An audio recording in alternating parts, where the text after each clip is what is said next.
Welcome to the Deep Dive. Today, we're exploring the incredible story of the Bee Gees. We've got some fantastic sources lined up to really get into their unique musical legacy. Absolutely. And our goal here is to dig a bit deeper than just the hits, Look at the family stuff, how they kept changing, and just how brilliant their music was beyond, say, just disco. We want to give you maybe a fresh look at that. Okay, so let's start right at the beginning.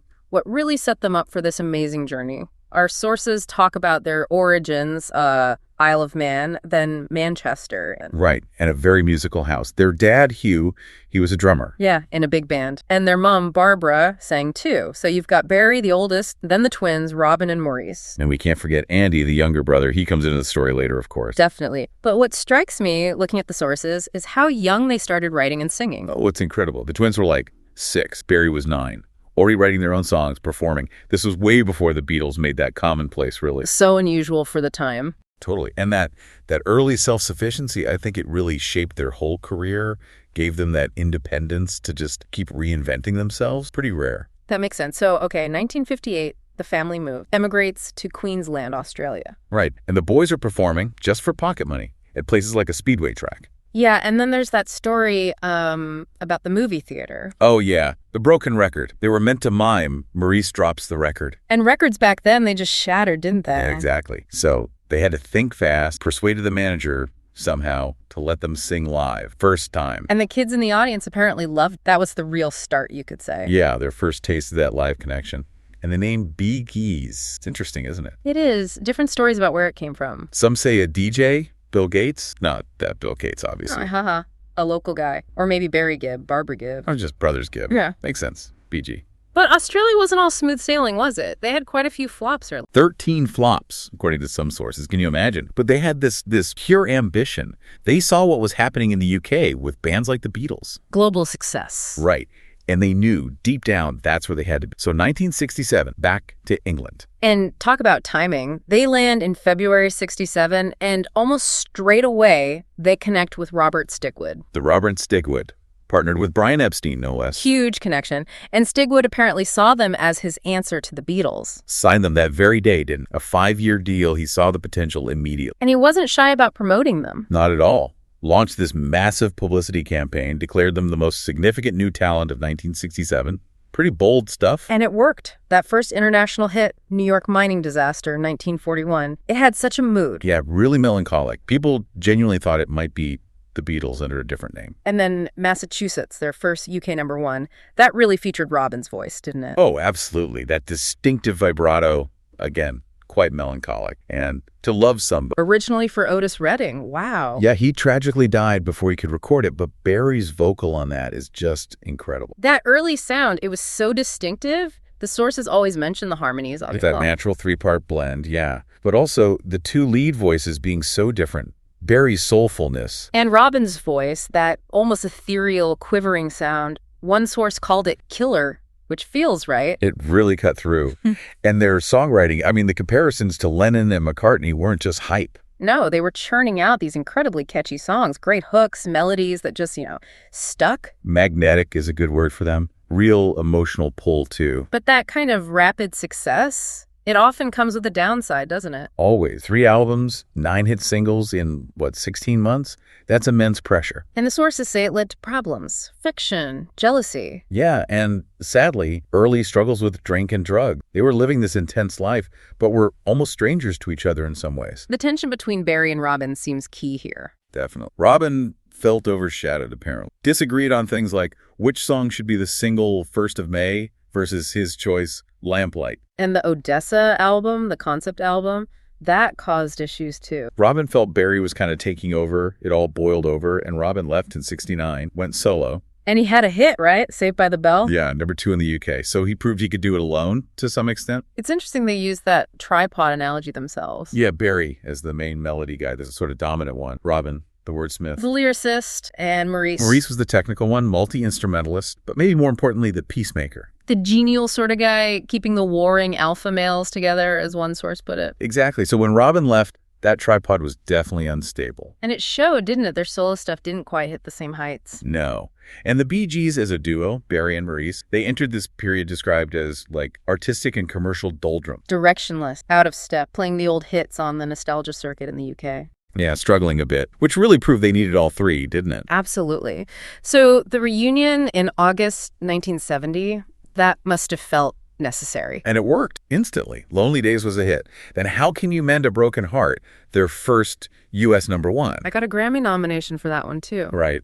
But then things kind of cooled off again in the early 70s. Another dip.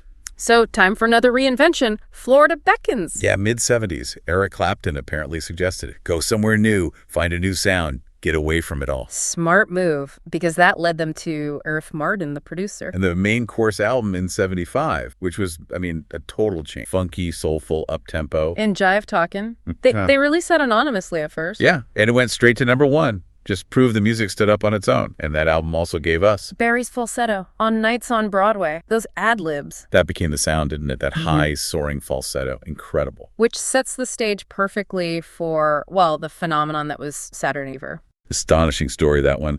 Stigwood calls him up, needs songs for this, like, low-budget movie he's producing. And they're in a chateau in France, right, and just bang out these massive hits. In about a week, around a kitchen table. How Deep Is Your Love? Night Fever? Staying Alive? More Than a Woman? Before they'd even seen the film. That's unbelievable. It really is. And the soundtrack just exploded. That wasn't just this music. It was a cultural moment. Biggest selling soundtrack ever at the time, wasn't it? By miles. Over 40 million copies eventually, 5 Grammys. It took disco, dance music, right into the heart of mainstream America. Transformed everything. Film, music. Totally.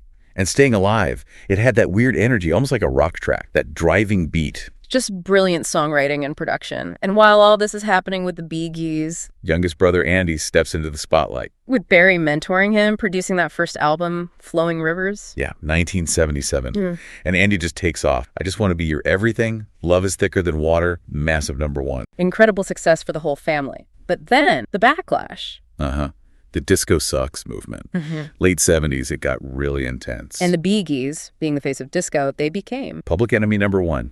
Basically. Radio stations were having Bee Gees free weekend. Imagine that. Wow. How do you even respond to that? Well, they responded very cleverly. They sort of retreated from the spotlight themselves, but doubled down on what they did best, writing and producing. For other huge artists. Exactly. Barbra Streisand's Guilty album, that was huge. Dionne Warwick's Heartbreaker. And Dolly Parton and Kenny Rogers' Islands in the Stream. That's a Bee Gees song. Written by them, yeah. Yeah. Produced by Barry. He ended up producing, like, 14 #1 records for other people. That is just staggering. It proves the point, doesn't it? They were incredible songwriters, regardless of the genre. Absolutely. It shut down the idea they were just a disco act. Yeah. So eventually, they came back with their own stuff. The 80s, ESP in 1987, that did well. Sold over 3 million and gave them You Win Again, a massive UK #1. And Maurice's Pots and Pans percussion.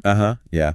Recorded in his garage. Classic Yes. Maurice, the technical, experimental one. And You Win Again, it really showed they were still relevant, still masters of the pop song. It totally did. Great songwriters, period. And they continued having success into the 90s. Got the Brit Award in 97 for Outstanding Contribution. Sold out tours. One source mentions they finally felt loved again on those tours, not like targets. Yeah, it felt like a vindication, I think. But alongside all this success, there were such deep personal tragedies unfolding in the family. Yeah, really heartbreaking stuff. Andy Gibb's struggles first. Addiction took a terrible toll. Ruined his voice, his career, and then dying so young, only 30. 1988. Barry later spoke about his regret, feeling he might have pushed Andy too hard, too fast. Such a weight to carry. A terrible loss. And then Maurice? Maurice's death in 2003 was just sudden. And it really highlighted his role. People maybe didn't realize how vital he was. Technical genius, the multi-instrumentalist. And the glue. The one who held Barry and Robin together through all the ups and downs. When he died, Barry and Robin actually said, "That's it for the Bee Gees." They did. They said the tripod had fallen. That says everything about Maurice's importance, doesn't it? It really does. And then, final blow, Robin's death. 2012. Yeah. Leaving Barry as the last brother standing. Unimaginable. Yeah. And Barry's expressed regret about not being on the best terms with them towards the end. Yeah, the complexities of family, fame, it's all there. Such profound loss. When you look back at it all, their legacy is just immense, isn't it? Often underrated, maybe? Definitely underrated in some ways. Hundreds of millions of records, 5 decades of changing, adapting, succeeding in completely different musical eras. The influence is huge. And Barry's still honoring that legacy. That Greenfields album in 2021, Collaborations, went to #1, and his farewell tour now, dedicating songs to Maurice and Robin. It's a powerful sense of closure, remembrance. What an arc, truly. Humble beginnings, global fame, reinvention, tragedy, survival. Their story is just extraordinary. Songwriters, performers, producers, unparalleled, really. Yeah, they gave us so much timeless music, defined whole eras. But their story, it's also this incredible human drama, isn't it? Yeah. Ambition, family, breaking apart, coming back together, creating through immense loss. So thinking about this whole deep dive, what part of their story really stands out most to you? That's a great question to leave people with. We really hope this encourages you to go back and listen, to do your own deep dive into the incredible music of the